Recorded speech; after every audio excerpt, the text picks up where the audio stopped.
بسم الله الرحمن الرحيم لم يكن الذين كفروا من أهل الكتاب والمشركين منفكين حتى تأتيهم البينة رسول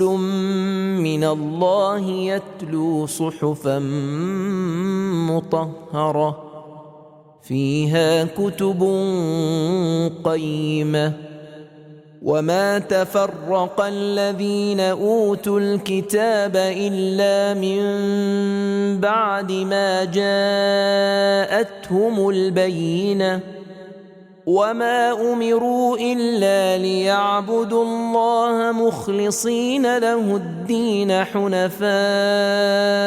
ويقيموا الصلاة ويؤتوا الزكاة وذلك دين القيمة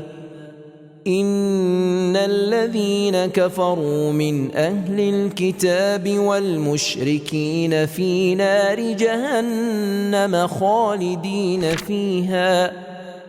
أولئك هم شر البرية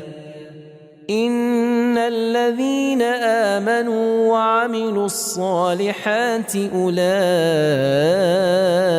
هم خير البرية جزاؤهم عند ربهم جنات عدن تجري من تحتها الأنهار خالدين فيها أبدا رضي الله عنهم ورضوا عنه ذلك لمن خشي ربه